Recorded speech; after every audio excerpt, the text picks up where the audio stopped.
Mengapa STY inginkan pemain naturalisasi? Apakah sisi positif dan negatifnya? Jom kita semak video ini, guys.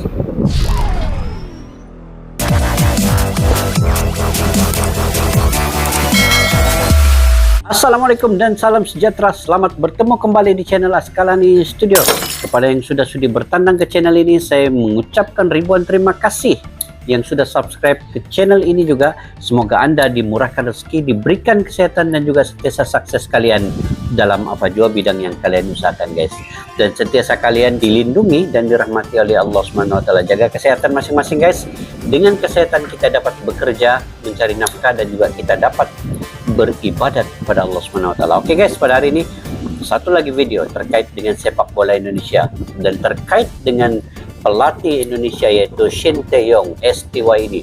Mengapa dia menstrukturkan sistem sepak bola kejurulatihan pemain di Indonesia ini dan memasukkan pemain naturalisasi kepada timnas Indonesia, dan dia begitu banyak mengubah formasi sehinggalah timnas Indonesia ini lolos ke peringkat Piala Asia 2023 nanti. Jadi apakah natijah dan mengapakah STY ini inginkan pemain naturalisasi, pemain masuk dalam timnas itu sendiri? Dan saya pasti juga ia akan menguatkan timnas itu sendiri.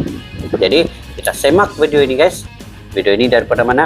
Video ini daripada Starting 11. Pada yang baru ketemu channel Starting 11, bolehlah subscribe, like, share, dan komen. Judulnya, guys, ialah mengapa Shin Tae-yong banyak menaturalisasi pemain belakang. Sekarang ini sudah ada 3 pemain berposisi back yang sudah dinaturalisasikan oleh pelatih timnas Shin Tae-yong ini. Oke, mungkin selepas ini dia ingin mengambil penyerang kah, ataupun pemain midfield, pemain tengah, untuk lebih menguatkan lagi. Jom sama-sama kita semak tanpa berbasa-basi.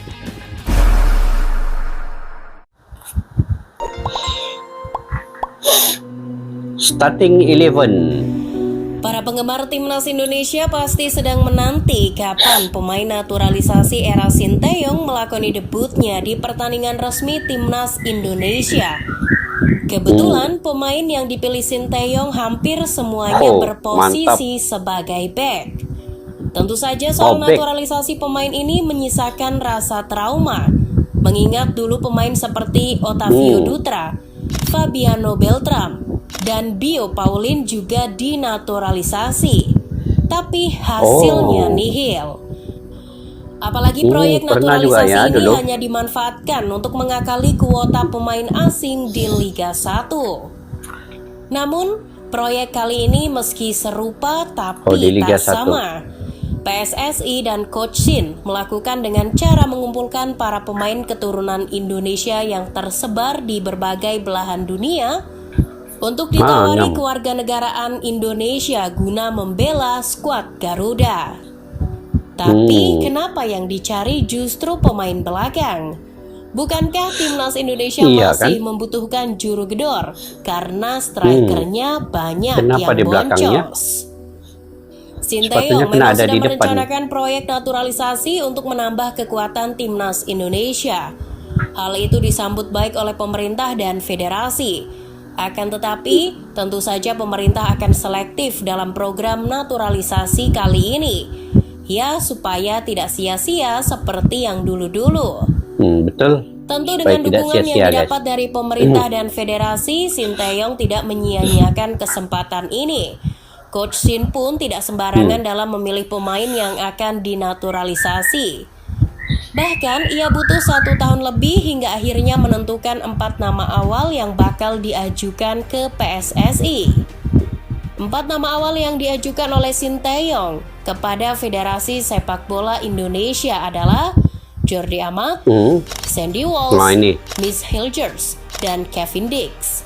Namun walaupun Miss Hilgers dan Kevin Dix menyatakan siap untuk membela timnas Indonesia, sayangnya mereka gagal dinaturalisasi lantaran tidak mendapat izin dari orang tua. Praktis, baru Sandy Walsh dan Jordi Amat yang sudah menyerahkan berkas penunjang proses naturalisasi dengan lengkap. Keduanya merupakan pemain berposisi back. Sekarang tinggal menunggu proses dari pemerintah dan tentu menunggu foto Jordi dan Sandy yang sedang mencium bendera merah putih serta memamerkan KTP baru. Nah, ini Selain nama-nama macam tadi, kompom ada sudah nih. nama Shane Patinama, pemain berusia 23 tahun milik klub kasta tertinggi Liga Norwegia, Viking FK, Wow. yang juga bakal dinaturalisasi. Mantap nih. Kabar ini dikonfirmasi langsung oleh ex-Kop Ini Hassani Abdul Ghani nih. Dia pun sangat memahami dan berkolaborasi dengan STY dalam memajukan sepak bola Indonesia. Ini saya setuju nih, Exco PSSI ini Hassani Abdul Ghani. PSSI Hassani Abdul Ghani melalui postingan di akun Instagram pribadinya. Ia menjelaskan bahwa Shane sudah mengirim surat pernyataan bahwa ia bersedia bermain untuk timnas Indonesia. Ia juga menyertakan dokumen pendukung lainnya. Mantap. Dengan munculnya nama Shane Patinama yang berposisi bek kiri, fans timnas Indonesia ini mulai back kiri ya. menyayangkan keputusan Sinteyong yang banyak menaturalisasi pemain belakang. Fans Indonesia merasa Pemain belakang. posisi yang Mau harus depan lagi lah. mendapatkan perhatian lebih adalah lini serang. Namun keputusan Sinteyong untuk memanggil beberapa pemain belakang bukan tanpa alasan. Memang, di era Sinteyong, Indonesia memiliki bek-bek muda berbakat seperti Alveandra Dewangga, Asnawi Mangkualam hingga Pratama Ini Arhan. padu. Namun, Pratama masih Arhan dengan tidak cukup Asnawi ini. apabila pertahanan Muda timnas lagi. hanya diisi oleh para pemain muda saja. Sedangkan hanya Fahrudin Arianto, pemain senior, yang posisinya tak senior. tergantikan di lini pertahanan Indonesia. Sinteyong ingin memperbaiki pertahanan timnas Indonesia. Tak bisa dipungkiri pertahanan Indonesia masih jauh dari kata bagus, terutama dalam menghadapi skema bola mati. Pertahanan Indonesia seringkali kecolongan melalui bola-bola atas dari situasi set piece. Masalah pertahanan Indonesia tentu soal postur tubuh. Postur pemain bertahan Betul Indonesia yang kurang tinggi mengakibatkan mereka cukup kesulitan ketika harus berduel di udara dengan pemain-pemain jangkung milik tim lawan. Nah, dengan datangnya pemain naturalisasi, diharapkan dapat menutup kelemahan timnas Indonesia tersebut. Apalagi pemain yang bakal dinaturalisasi seperti Jordi Amat sudah malang melintang menghadapi striker-striker top Eropa. Cristiano Ini Ronaldo nih. jelas menjadi poin plus Kalau itu tersendiri masuk bagi main di Indonesia Sinteyong. mantap, Pak. Jika Sandy Walsh dan Shane Patinama resmi memperkuat timnas Indonesia, mereka juga akan mendukung pola permainan Sinteyong. Berkaca dari beberapa pertandingan yang sudah dimainkan bersama timnas Indonesia, pelatih asal Korea Selatan ini sering bermain mengandalkan kolektivitas para pemain. Sinteyong juga sangat mengandalkan kedua sisi fullback. Saat Indonesia membangun serangan, Sinteyong kerap menginstruksikan salah satu fullback untuk naik ke tengah dan berdiri sejajar dengan gelandang bertahan timnas Indonesia.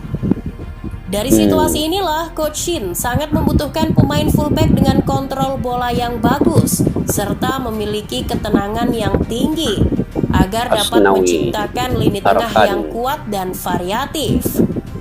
Dengan naiknya salah satu fullback ke lini tengah, maka gelandang lainnya bisa bermain lebih ke depan untuk membantu serangan. Lalu si fullback dan satu gelandang bertahan mengisi lini tengah untuk membangun serangan dari bawah atau mengantisipasi serangan balik dari lawan. Dalam skema permainan seperti itu, Sandy Walsh dirasa menjadi pemain yang tepat untuk mengisi peran tersebut. Mengingat Sandy Walsh juga berstatus sebagai pemain Sandy versatile Walsh, atau pemain yang mampu bermain sama baiknya di posisi lain yang bukan posisi naturalnya. Pasalnya, saat ia masih bermain di Genk, Sandy kerap dimainkan sebagai seorang gelandang bertahan. Sama halnya dengan Gelandang Sandy bertahan. Walsh, Shane Patinama juga pemain versatile. Sejatinya ia berposisi sebagai bek kiri, namun tak jarang ia juga dipasang sebagai gelandang bertahan atau gelandang tengah. Jelas, Dengan adanya dua Gelandang pemain bertahan, gelandang versatile tengah. ini, mereka sangat cocok untuk mengisi skema yang diusung oleh Sinteyong. Jika ketiga pemain tersebut resmi bergabung dengan timnas, maka sudah dipastikan stok pemain Mantap belakang terus Indonesia nih. akan sangat melimpah. Banyak yang Betul. mengira bahwa dengan datangnya pemain naturalisasi, pemain lokal seperti Asnawi dan Arhan akan tersingkir dari skuad utama timnas Indonesia. Tentu pemikiran seperti itu tak sepenuhnya benar. Menghadirkan pemain naturalisasi di posisi yang sama dengan Asnawi dan Arhan malah menjadi hal yang bagus. Menghadirkan pesaing kuat akan menimbulkan semangat lebih dari para pemain lokal untuk mau berkembang. Jadi bek lokal tak perlu khawatir. Persaingan yang sehat dalam memperebutkan posisi utama itu hal yang bagus untuk kemajuan si pemain. Contohnya saja, MU butuh Alex Telles untuk memancing Luke Shaw kembali ke performa terbaiknya. Kabarnya Sinteyong juga ingin menaturalisasi Technical juga ini ya. pemain depan. Namun hingga saat ini setelah Coach Shin melihat daftar nama pemain keturunan yang berkarir di luar negeri, ia belum menemukan pemain yang cocok. Patut dinanti siapa pemain yang akan dinaturalisasi selanjutnya. Kita nantikan guys. STY sendiri memahami apa yang ingin dilakukan untuk timnas Indonesia untuk menghadapi Piala Asia, dan dia inginkan yang terbaik. Mengapa dia mencari pemain yang berdarah Indonesia naturalisasi di serata pelosok dunia untuk masuk ke dalam timnas ini? Tidak lain dan tidak bukan untuk menguatkan lagi formasi di dalam percaturannya menghadapi Piala Asia, piala yang berlevel tinggi, piala yang berlevel dunia, karena banyak tim-tim daripada Piala Asia ini adalah bermain di Piala Dunia guys. Jadi patut STY ini mengambil pemain naturalisasi untuk menguatkan bahagian back belakang, yang mana sebelum ini kita memahami di Indonesia ini kalau tidak silap bermula dari Piala AFF yang lepas, back inilah yang paling banyak kebolongannya, yang paling banyak perlu diperbaiki dan longgar.